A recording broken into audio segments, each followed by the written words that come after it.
Johannes meteen wist dat hij aan de voeten moest staan.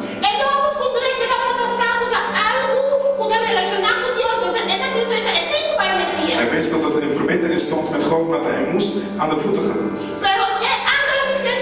Maar de engel zei, nee, stop. Ik ben gelijk een dienaar als jij. Zoals je broeders ook zijn. Aanbid God. Met andere woorden, ga aan de voeten van Jezus. Ga bij God. Alleen aan de voeten van God. Daar gebeuren de dingen. We zien hier de rust. We zien hier weer bij de voeten van Jezus. Ieder die gebukt gaat in zware last heeft. Kom bij mij. Kom bij mijn voeten. Kom bij het laagste niveau bij mij.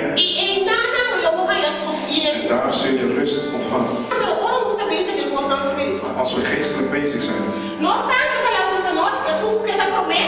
Het woord zegt, degene die eerste willen zijn, moet het laatste zijn. Degene die willen winnen, moeten verliezen. Degene die zich nederig stellen, zullen verhoogd worden. Degene die dalen, zal ook omhoog komen. Dus als wij omhoog willen gaan, als wij oplossing willen zien voor onze ziekte, als wij oplossing willen zien in onze situatie, als we willen mee afrekenen, dan moeten wij neerdalen. Dus wij moeten plat gaan. Voor God is plat hoog. Plat voor God is hoog. Omdat plat voor God hoog is. En als wij omhoog willen gaan, dan moeten wij omlaag. Dus als we omgaan met de dingen van God, net andersom. Het is anders zoals wij in het natuurlijke zouden doen. Daarom zei Johannes, ik moet neerdalen. Openbaring komt, ik moet neerdalen.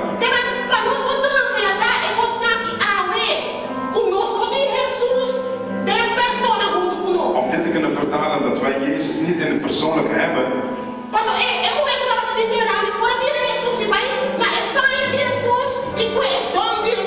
Die vrouw met de bloeding, die komt naar Jezus toe en die zoon aanpakken.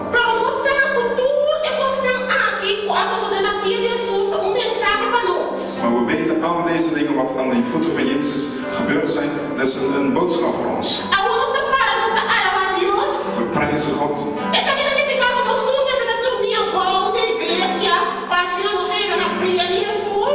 Dat betekent dat wij allemaal op de grond moeten liggen in de gemeente, zodat we bij de voeten van Jezus moeten kunnen komen.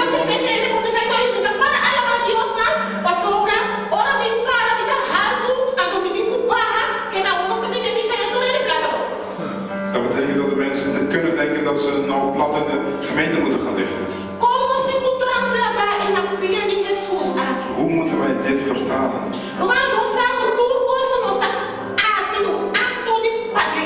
Alles wat wij doen komt van binnenuit. Het is een daad van ons, vanuit ons hart. Dus om tot de voeten van Jezus te kunnen komen. Om het op een hoog niveau met God te kunnen komen.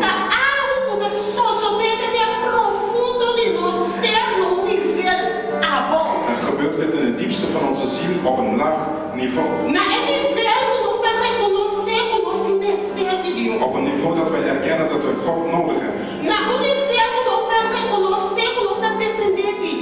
Dat wij erkennen dat wij afhankelijk zijn van Hem. Dat wij heel klein zijn en Hij de grote.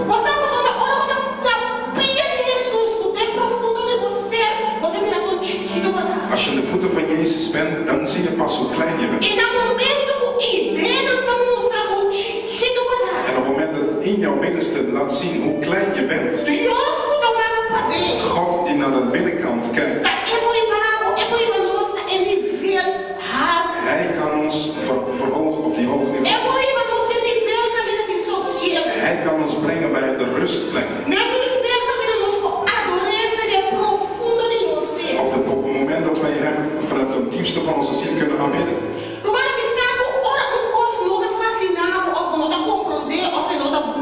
Als je iets niet fascineert of je begrijpt het niet of het boeit jou niet,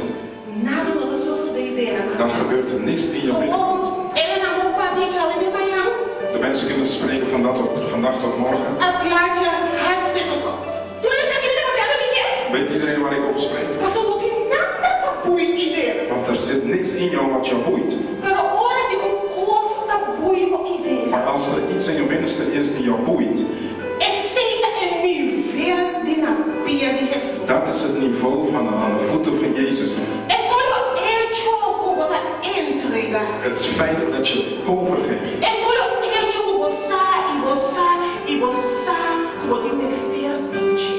Het feit dat je weet dat je hem nodig hebt. Het is allemaal zo logisch. Als we staan in de tegenwoordigheid van God, niks boeit je al. Je voelt niks van binnen. Ja, laat de dienst maar afgelopen zijn, dan kan ik naar huis. Er gebeurt niks van binnen. Dan kan er geen genezing plaatsvinden. Bevrijding kan niet plaatsvinden. Er kan geen oplossing komen in ons.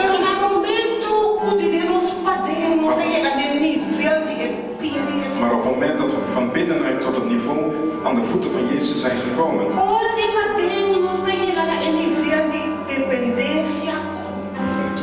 als we van binnenuit tot het punt komen van totale onafhankelijkheid of afhankelijkheid,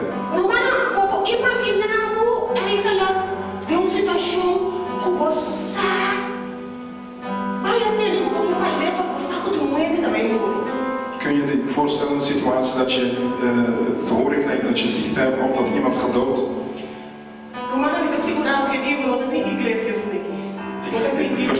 Ik verzeker je dat je op die dag dan niet rechtop naar de gemeente komt, maar gebogen.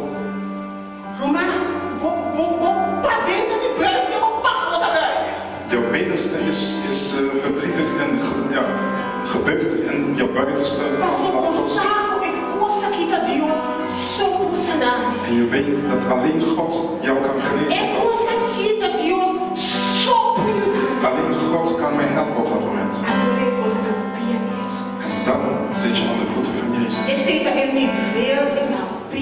Dat is het niveau van aan de voeten van Jezus.